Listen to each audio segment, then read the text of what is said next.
Hi hello नमस्कार, मी सुजाता. स्वागत करते तुमचं लव्ह स्टोरी ब्लॉग 3 मध्ये. 2 ब्लॉग कंप्लीट झाले आपले आणि खूप छान प्रतिसाद दिला तुम्ही माझ्या ब्लॉगला, त्याच्यासाठी खरंच धन्यवाद. तर आपण जास्त फापट पसारा न करता डायरेक्टली मुद्द्यावर येऊ आणि लव्ह स्टोरी ब्लॉग 3 ला स्टार्ट करू. तर मी कालच्या व्हिडिओ तुम्हाला सांगितलं होतं की आम्ही तिथे कसे राहिलो, किती दिवस आमच्याकडे पैसे होते वगैरे, ह्या सगळ्या गोष्टी मी तुमच्यासोबत शेअर करते. खूप गमतीशीर गोष्टी पण आहेत आणि काही इमोशनल मोमेंट पण आहेत, असे तुमच्यासोबत शेअर करते. तर झालं तर काय माहिती आहे का, ज्यावेळेस आम्ही पाहून आलो होतो मुंबईला त्यावेळेस आमच्याकडे पैसे होते, कारण विशालनी भरपूर सारे पैसे घेऊन आलेले होते आणि माझ्याकडे होते 5-6 हजार रुपयेच होते, जास्त नव्हते.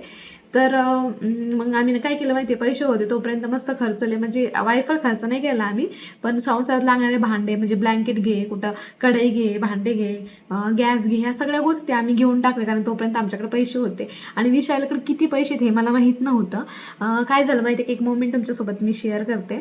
मी ह्यांना काय बोललं माहिती आहे का, की मला आहे ना हेअरला कलर करायचा आहे. आता माझे केस आहे ना पहिल्यापासून लांबच, त्यांना पण माझे केस खूप जास्त आवडायचे.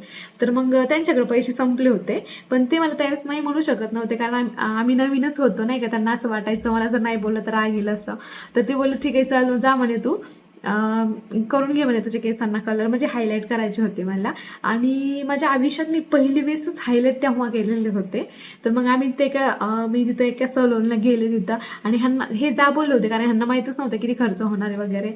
तर मग आम्ही ना एका सलूनला गेलो तिथं, म्हणजे ह्यांनी मला तिथे सोडलं आणि त्याच्या बाहेर थांबले होते. मग मी तिथं विचारपूस वगैरे केले, मी पण फर्स्ट टाइमच करत होते त्याच्यामुळे मला पण एवढं काही त्याचं नॉलेज नव्हतं. तर मग हायलाईट वगैरे केले आणि तिथं मला 1,000-1,200 रुपये लागले. तर मग त्यांनी त्यांच्या फ्रेंडकडून कोणाकडून तरी काहीतरी जुगाड केला आणि ते मला पैसे दिले.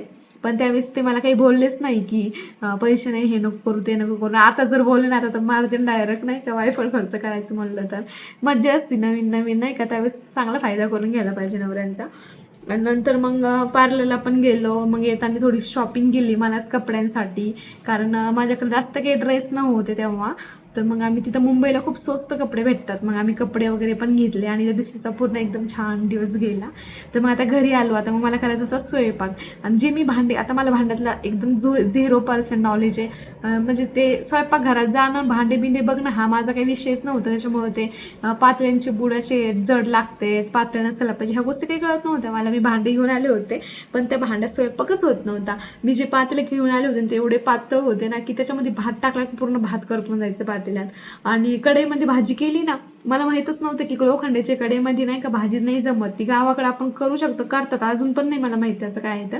पण मी जी लोखंडाची कढई आणली त्याच्यामध्ये मी भाजी बनवायची, आणि ती भाजी नाही का थोड्या वेळाने ती लाल दिसायची, आणि थोड्या वेळाने मी जेवायला घ्यायला घेतलं ना, त्यात नसता लोखंडाचा वास यायचा, असं लोखंड लोखंड लागायचं आणि पूर्ण काळी भाजी होऊन जायची.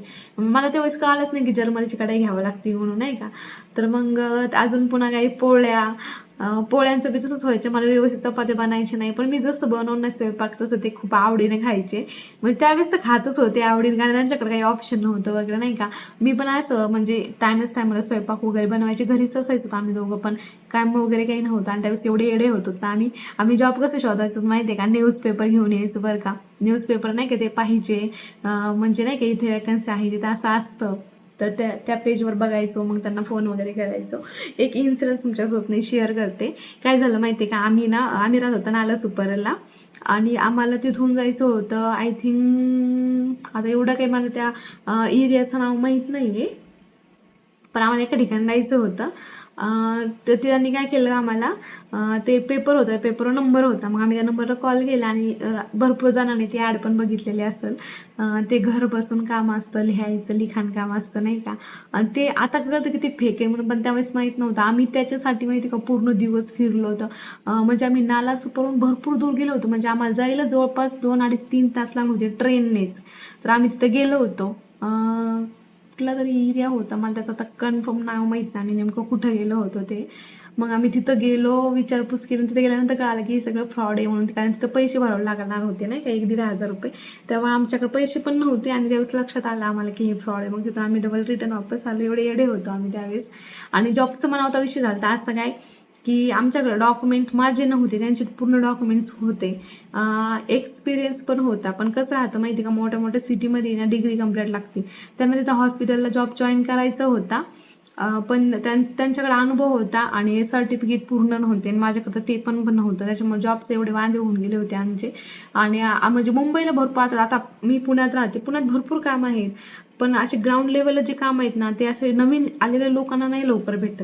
तसं मग तिथं पण झालं. मुंबईला भरपूर सारे कामं असेल, पण ज्याला माहिती त्याच्यासाठी आहे. आम्हाला तिथलं काहीच माहीत नव्हतं. आणि आम्ही म्हणजे ज्या मुलाकडे गेलो होतो, जिथं ते ओळखीचा मुलगा होता, तो हॉटेलला काम करत होता आणि हे काही हॉटेलला काम करू शकत नव्हते. मग जोपर्यंत पैसे आहे तोपर्यंत मस्तपैकी राहिलो व्यवस्थित, घरातच बसून होतं, का आम्हाला कुठे जात नव्हतं, काय नव्हतं. मग नंतर नाही का त्यांचा एक मित्र आला तिथं मुंबईला, मी त्यांचं नाव नाही घेणार ब्लॉगमध्ये, पण असं वरून सांगते, ते आमच्याकडे आले होते. मग लय भारी वाटलं मला नाही का, कुणीतरी आलं आमच्याकडे भेटायला, कारण कुणीच येत नव्हतं. फोनवर वगैरे बोलायचे सगळेजण नाही का, पैसे आहेत का तुमच्याकडं, तुमच्या मोबाईलमध्ये रिचार्ज आहेत का. त्यांच्या म्हणजे भरपूर मित्रांनी म्हणजे आमच्या गावातल्या पोरांनी पण विचारलं. आणि आजबाजू, आणि मला ह्या सगळ्या म्हणजे प्रवासामध्ये ना एक गोष्ट खरंच कळाली, तुमचे किती पण रक्ताचे, किती पण जवळचे लोक असू दे, ते किती पण रिच असू दे, त्यांच्याकडे किती पण पैसे असू दे, काहीच उपयोग नाही आहे. मित्र असतात ना, मित्र खरंच म्हणजे मित्र असतातच खरंच. म्हणजे आता नाही का, मला नाही आवडत त्यांनी असं मित्रांसोबत राहिलेलं, पण त्यावेळेस एवढी मित्रांनी त्यांच्या मदत केली आणि मित्रच करतात. आज खरं त्यांचे मित्र जर नसते ना सोबत त्यांच्या, तर आज मी त्यांच्यासोबत नसते. त्यांच्यामुळेच खरं तर मी त्यांच्यासोबत आहे. आणि नातेवाईक बितेवाईक सगळे भंगार, कोणी सुद्धा अशा मॅटरमध्ये पडत नाही. आता भरपूर लोकांनी अनुभव घेतला असं नसं, मी पण एवढा मोठा अनुभव घेतला. काही लोकांना काही गोष्टी मी नाही बोलून दाखवत, माझ्या मनात ठेवते, पण वेळानंतर खरंच बोलून दाखवून ना त्या गोष्टी. ज्या दिवशी मी स्वतःच्या पायावर उभं राहील ना, त्यावेळेस की लोकांनी कसं कसं फायदा घेतलेला आहे, कोण कोण लोकांनी त्या परिस्थितीत माझ्या घरच्यांना आम्हाला म्हणजे साथ नाही दिली, सोडून गेले, काय काय बोलले, नंतर पण काय काय बोलत होते, सगळ्या गोष्टी एक दिवस बोलून दाखवणाऱ्या आहेत, मनात ठेवल्यात मी त्या गोष्टी. कुठल्याच नातेवाईकाचा आम्हाला त्यावेळेस फोन नव्हता येत, त्यांच्या मम्मी पप्पाचा फक्त फोन यायचा. आणि त्यांच्या मित्रांचे कंटिन्यू कॉल चालू होते. त्यांच्या तांड्यातले जे मित्र आहेत, म्हणजे मित्र म्हणण्यापेक्षा त्यांचे नातेवाईकच आहेत, ते चुलत भाऊ हे ते इकडे, ते सगळेजण फोन करायचे, विचारपूस वगैरे करायचे. कसं असतं माहिती आहे का, आपल्यावर एखादीच वेळ आली ना, फायनान्शियली नाही पण शब्दांचा आधार लागतो, तसं त्यांच्या मित्रांनी खूप शब्दांचा आधार दिलेला आहे. आणि त्यांचा एक मित्र गावाकडून मुंबईला आमच्याकडे आला पण होता आम्हाला भेटायला. ते आमच्यापाशी राहिले पण होते थोड्या दिवस, नाही का 1-2 दिवस असं. तर मग ते असं आले होते, तर मग आम्ही असं ठरवलं की चला आपण बाहेर जाऊ. मग तिथला एक अनुभव मी तुमच्यासोबत शेअर करते. ते आले आणि आम्ही ना गेलो होतो चर्चगेटला, आणि तिथून आम्ही जाणार होतो चौपाटीला. आता आम्ही मुंबईमध्ये पूर्ण फिरायचो, कुठं पण जायचं असलं आम्हाला मुंबईमध्ये ना, तर आम्ही विदाऊट तिकीटच फिरायचो. कारण त्यावेळेस कसं होतं, कोविड चालू होतं आणि तिकीट काही भेटत नव्हते. मग त्यावेळेस विदाऊट तिकीटच आम्ही फिरायचो. आम्ही गेलो होतो चर्चगेटला विदाऊट तिकीटनं, आणि एकदम शानमध्ये आम्ही चर्चगेटला उतरलो खाली, आणि तो शेवटचा स्टॉप होता रेल्वेचा. तर खाली उतरल्याच्या नंतर नाही का, आम्ही खाली उतरून असे मस्तपैकी चाललो गप्पा मारता. आम्हाला आमच्या डोक्यात पण नाही का आम्ही त्याचं तिकीट काढलं नाही म्हणजे आपण चोर आहेत असं. आम्ही मस्त चालून समोरून TC आला आणि TCने आम्हाला पकडलं. आमच्याकडे पैसे पण नव्हते, तिकीट पण नव्हतं. आणि आमच्याकडे ना, आमच्यामध्ये एक मुलगा होता म्हणजे ज्याने आम्हाला सगळ्याला हेल्प केली. त्याच्याकडे फक्त आयडेंटिटी कार्ड होतं मेडिकलचं, आणि त्याने तिकीट काढलेलं होतं. आम्हाला कोणी तिकीटच देत नव्हतं, त्याच्यामुळे आमच्याकडे तिकीट पण नव्हतं आणि मग काय कार्ड पण नव्हतं. त्यांनी आम्हाला पकडलं आणि त्यांनी आम्हाला नेलं स्टेशनमध्ये. आम्ही त्यांनी पैसे मागितले, आमच्याकडे पैसे पण नव्हते, आमचे एवढे घाण अवतार झालेले होते. आणि मग ते नाही का, तो मराठी माणूस होता, मग त्याने आम्हाला बोललं वगैरे, ह्यांना पैशांची डिमांड केली, पण हे बोलले की आमच्याकडे खरंच पैसे नाही, तर आम्ही असं पोहून वगैरे आलेलो होतो, इथं आता बघायला आलो होतो आणि त्या गोष्टी सांगितल्या. तर मग त्यांनी थोडंसं बोलले, त्यांना आम्हाला साईडला बसवलेलं होतं वगैरे. तर मग त्यांनी आम्हाला नंतर सोडून दिलं. तिथून सुटलो आम्ही. तिथून आम्ही चाललो होतो चौपाटीला जायसाठी निघालो आम्ही. आणि उतरून गेलो. तर चौपाटीला कसं होतं, त्यावेळेस कोविड तर एकदम असं म्हणजे जास्त गर्दी वगैरे नव्हती. आणि तिथं कसं होतं माहिती आहे का, तुम्ही स्मोकिंग केली किंवा काय असं कचरा वगैरे टाकला आहे ते लगेच फोटो काढायचे आपला आणि आपल्याला फाईन मारायचे. आणि ह्यांच्या मित्रांनी ना, त्यांच्या हातात काहीतरी होतं, म्हणजे आय थिंक ते पुडी वगैरे काहीतरी खाल्ली होती त्यांनी, आणि त्यांनी अशी थुकली, त्या बाईने फोटो काढला, एकच झालं. म्हणजे नाही का, ते दुष्काळात 13वा महिना नाही का, नकटीच्या लग्नाला ते 17 विघ्न तेच झालं. तिथून निघलो, चौपाटीला चाललंच होतं की समोरून त्या बाईने फोटो काढला, तिथं पुन्हा अडकलो. मग आय थिंक त्यांनी पैसे दिले होते त्या बाईला, तिने फोटो काढला होता, तर म्हणजे फाईन भरला होता.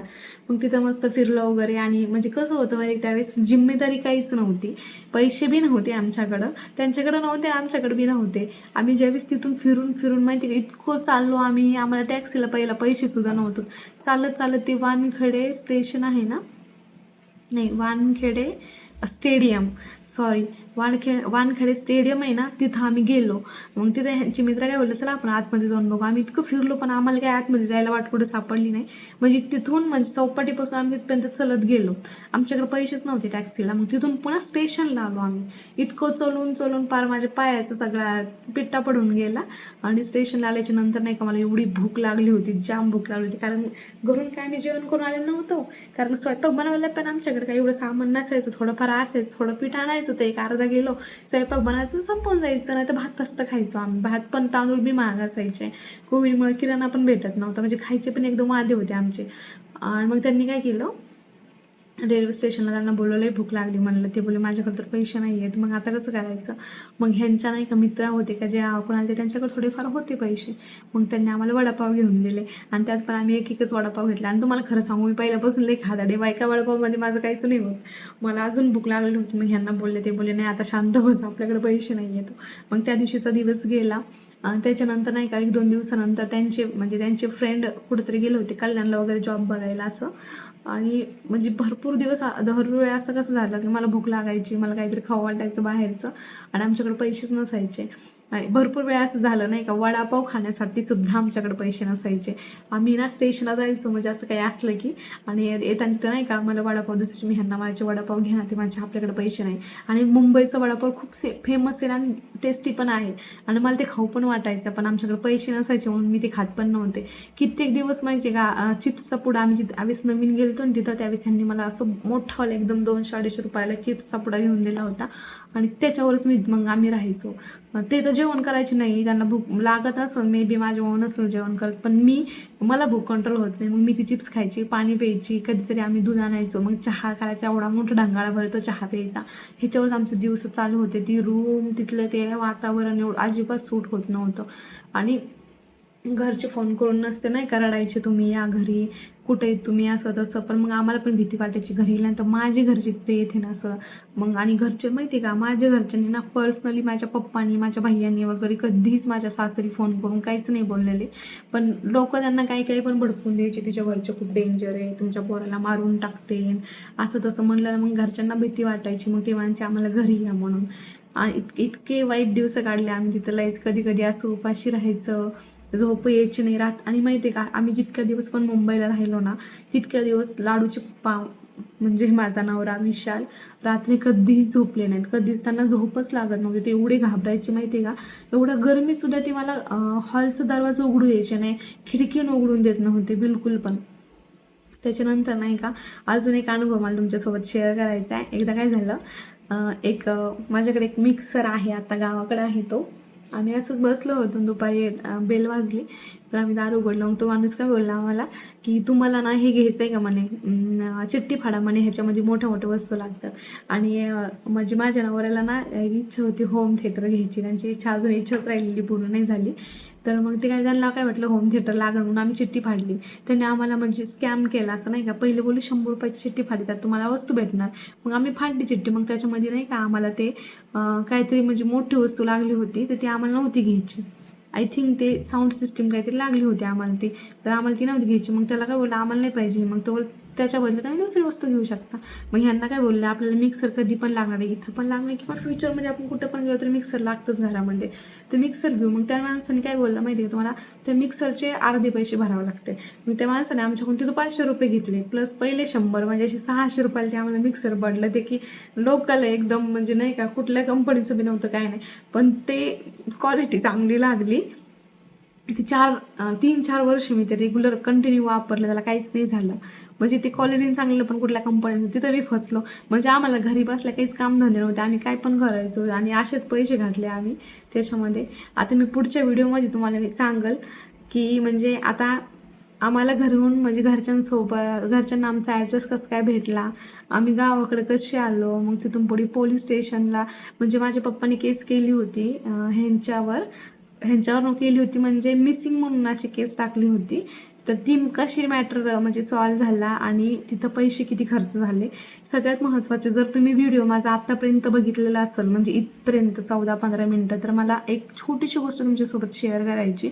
ती म्हणजे अशी की जे लोक पळून जातात किंवा लव्ह मॅरेज वगैरे करतात, त्यांचं कसं असतं म्हणजे घाबरलेलं असतं पोलीस लोकांना, कोर्ट कचेरीच्या गोष्टीत पडायच्या नसतं, त्याच्यामुळे भरमसाठ पैसा खर्च करतात, लोक त्यांना फसवतात.